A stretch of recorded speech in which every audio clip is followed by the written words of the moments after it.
Our third Fjord trend for 2021 is sweet teams are made of this. And this trend is all about the reframing of work and the new balance of reciprocity between employer and employee.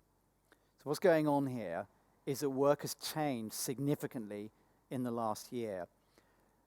For a lot of workers, particularly office workers, the peripheral value of going to an office and networking with people, the soft knowledge that you gain, that has been largely lost.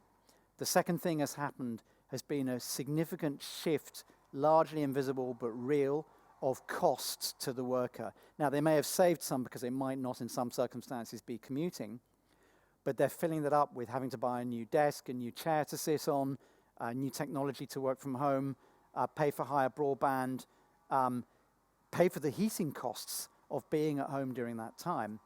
The third is stress on space, both in terms of organizational space, how do we use this asset which is empty, but also the family space which work has invaded.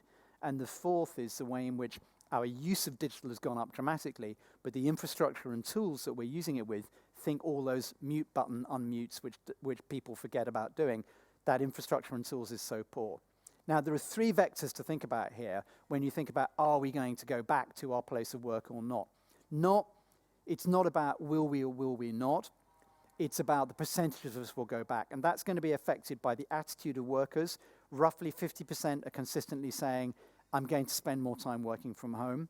The attitude of our companies, in many cases, like the CEO of Netflix saying, please come back, we need people back at work, it's a social environment.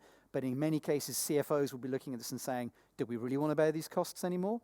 And governments who are telling companies in many places, please get your workers back to work because we're worried about city centres being hollowed out. Now, it's easy to imagine this is just about office workers. It's not. This is about all workers whose jobs are remote or could be remote, and those who are reliant on office workers. So what comes next? Well, four big things to think about. One, we'll see new technology for home working beginning to get adopted over the next 2 or 3 years. That's both software and hardware. We'll see a greater focus on culture, the sense of belonging that we create, which is what culture is all about. We know how to do that when we're together. We don't know how to do it when we're apart. And that's going to require a lot of hard work and focus.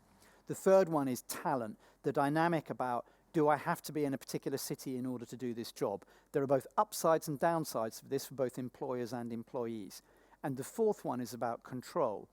If work has invaded my home and the brand of work is going to have to be visible behind me when I work, how do I manage that balance between what I actually own in my home and what the company owns? Fundamentally, we're going to be designing the office from the ground up over the next 2 years and trying to understand the give and get as we prototype new ways of working.